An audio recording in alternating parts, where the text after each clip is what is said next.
Today we're going to London. London is the capital of the United Kingdom, in England, and it is built around the River Thames. That river still helps you understand the city. Many of the best first-time views sit close to it: Westminster, the South Bank, St. Paul's, Tower Bridge, and the Tower of London. But London is not a compact city like Amsterdam or Bruges. The distances can look easy on a map, while the actual travel time is much longer than expected.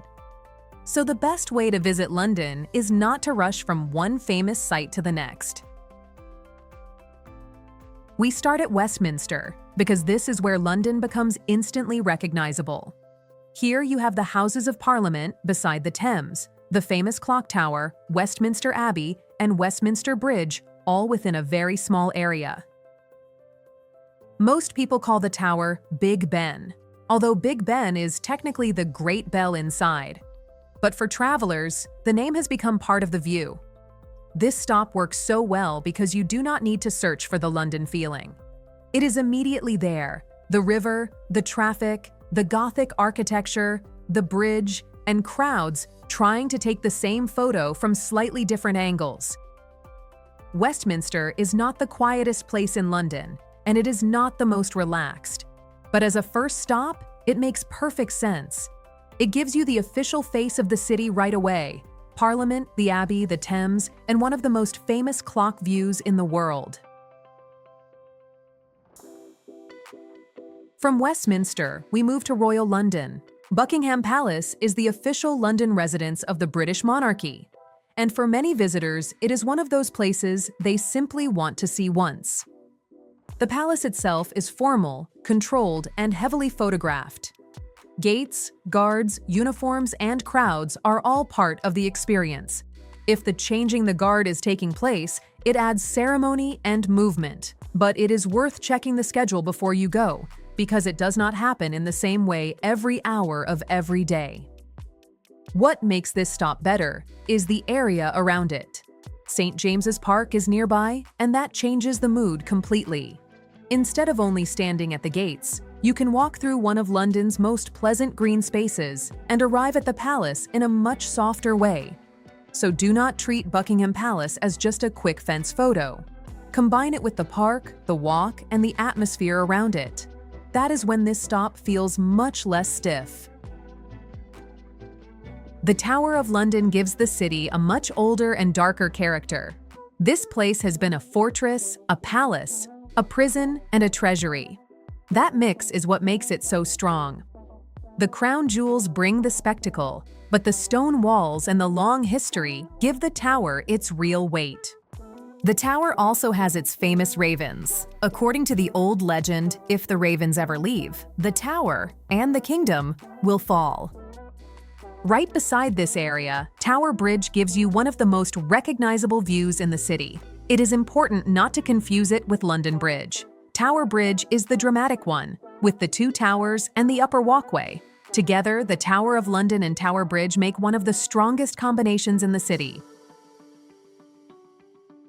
From Tower Bridge, we stay close to the Thames, but the route becomes less historic and more open. This stop is not only about the London Eye. The wheel is useful if you want a high view over the city, especially toward Westminster and the river bends. But it is a paid attraction, and queues can take time, so it is worth deciding in advance whether you really want to go up. Even without the ride, South Bank is one of the easiest riverside walks in London. You get the Thames, bridges, street life, views back toward Parliament, and plenty of places to pause without leaving the route. That makes this area useful in a first London visit. It connects major sites without feeling like another formal monument. If the weather is clear and you want the overview, the London Eye makes sense. If not, keep walking along the river. At the British Museum, it is best to arrive with a plan because the collection is enormous. For a first visit, the clearest route is to focus on a few famous sections. Start with the Great Court, because the building itself immediately shows the scale of the museum. Then go to the Egyptian galleries for the Rosetta Stone. It is one of the key objects here, not because it is beautiful, but because it helped scholars understand ancient Egyptian hieroglyphs. For ancient Greece, the major stop is the Parthenon sculptures, carved figures and reliefs that once belonged to the Parthenon in Athens. And if you want something monumental beyond Egypt and Greece, the Assyrian galleries are worth seeing for the winged lions and palace reliefs from ancient Mesopotamia. The permanent collection is mostly free, which makes this one of London's strongest cultural stops, but it works best when you pick a few sections and actually look at them, instead of trying to walk past everything. St. Paul's Cathedral gives London one of its great silhouettes. The dome stands out even in a city full of modern buildings, and it still has a strong presence in the skyline. But this stop works best because it naturally becomes a route. From St. Paul's, you can walk down to the Millennium Bridge and cross the Thames toward Tate Modern. In just one short walk, London changes character. You start with a historic cathedral, cross a modern pedestrian bridge, and arrive at a former power station turned into one of the city's major art museums. That is why this route is stronger than visiting each place as a separate checklist item. It connects classic London, modern London, and cultural London in one simple movement. Covent Garden is where London becomes lighter and more playful. The old market buildings, street performers, shops, cafes, and constant movement make the area feel lively without needing a complicated plan. Nearby, the West End brings a different kind of energy. Theaters, lights, posters, and evening crowds make it clear that this is London's show district. Even if you do not have a ticket, the atmosphere is already part of the experience. This is also a useful area to keep for later in the day. After museums, palaces, bridges, and major sites, Covent Garden and the West End bring the city back to street level. You do not need to do much here for it to work. Walk around, let the area become busy, and let London sparkle a little. Borough Market is a good reminder that a city guide should not be only monuments. At some point, you need a proper pause. This is one of the best places in London for that. The atmosphere is busy, but in a good way. What makes the area even stronger is the contrast around it. Borough Market feels old, textured, and human at street level. The Shard rises nearby with a completely different version of London, modern, sharp, and vertical. London is much greener than many first-time visitors expect. Hyde Park and Kensington Gardens are useful because they give the city space.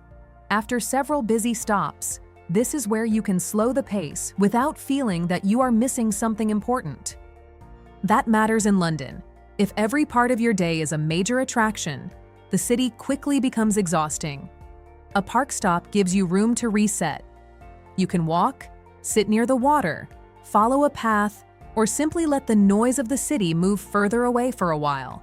This is not filler between more important places. It is part of why London works as a city. Notting Hill is a strong final stop because it shows a smaller, more colorful side of London. Do not come here only for one quick photo of a pastel house. The better plan is to use Portobello Road as a walking route. Start on the Notting Hill side and follow the street at a relaxed pace. This is not one single attraction with one entrance. It is a long street where the experience changes as you move. Antique shops, market stalls, small food stops, shop fronts, side streets, and residential corners. If you want the classic Portobello market feeling, Saturday is the strongest day, especially for antiques. Do not judge the city only by distance on the map. London is a city where the route matters.